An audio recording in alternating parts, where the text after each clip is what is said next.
Hey guys, it's Roscoe on Space Couch Site. I'm going to show you some Doctor Who books I acquired for Scott from the carboot sale a couple of weeks ago.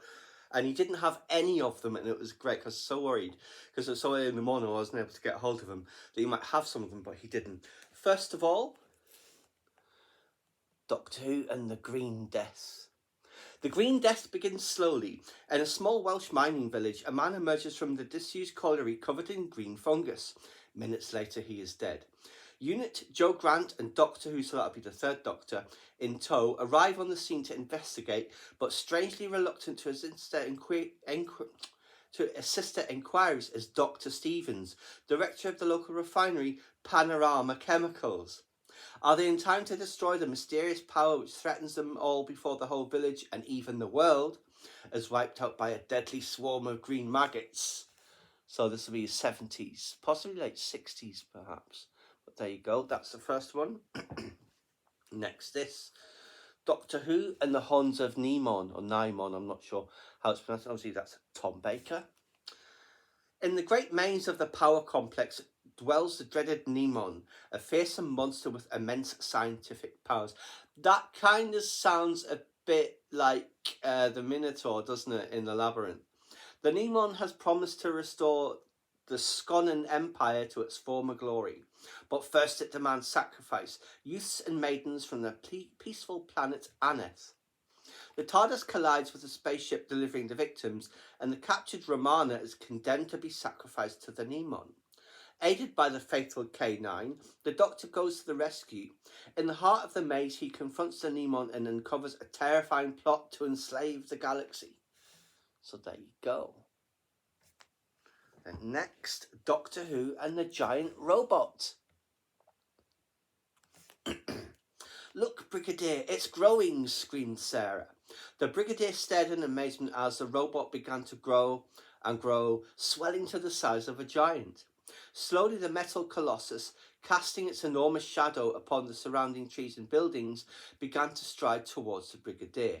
A giant metal hand reaches down to grasp him. Can Doctor Who defeat the evil forces controlling the robot before they execute their plans to blackmail or destroy the world? The first adventure of Doctor Who's fourth incredible incarnation. And I watched this actually, it's just called Robot on iPlayer, Tom Baker's first adventure. It's very good. Next, Doctor Who and the Armageddon Factor. There you see, I believe that's original Romana. The lady who played second Romana, it was her birthday yesterday, I believe. I think it's 69, 71, something like that. So strange to see them young and then you realise that was 50 years ago. So, some time ago, the White Guardian, one of the most powerful beings in the cosmos, had set the Doctor an urgent task to find and reassemble the 6 segments to the Key of Time. I think I read these when I was a child. I remember the Key of Time. The Doctor and Romana had successfully retrieved 5 of the segments, and now they have reached the planet Atrios in the middle of an atomic war to search for the last, most vital piece. Sinister dangers await them in this final stage of their quest. The Armageddon Factor is a novel in the Key to Time sequence. Also available, The Rebos Operation, The Stones of Blood. Is that the one in Stonehenge? I think it might be. The Androids of Tara and The Power of Kroll.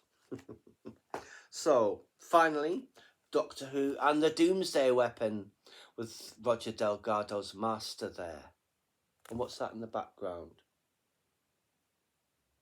That looks a bit like the thing from Talons of Weng-Jan. The evil master has stolen the Time Lord's file on the horrifying Doomsday Weapon, with which, when he finds it, he can blast whole planets out of existence and make himself ruler of the galaxy. The Time Lords direct Doctor Who and Joe Grant in their TARDIS to a bleak planet in the year 2471, where they find colonists from Earth under threat from mysterious, savage monster lizards with frightful claws. And hidden upon this planet is the Doomsday Weapon for which the Master is intently searching. So, yes. So yeah, I was very happy to pick up all of those. They were £1 each. There were several others, but ones that I knew Scott already had. They also had the novelisation of the movie in the 90s with Paul McGann as the 8th Doctor. Was it the 8th Doctor? think he was the 8th Doctor. So I didn't pick that one up, but if I see it again, I might. So there you go, guys. 5 Doctor Who novels acquired for Scott's Library. Please subscribe to my channel if you enjoyed this content. Leave me a comment suggestion for a topic you'd like to see discussed, or like the video.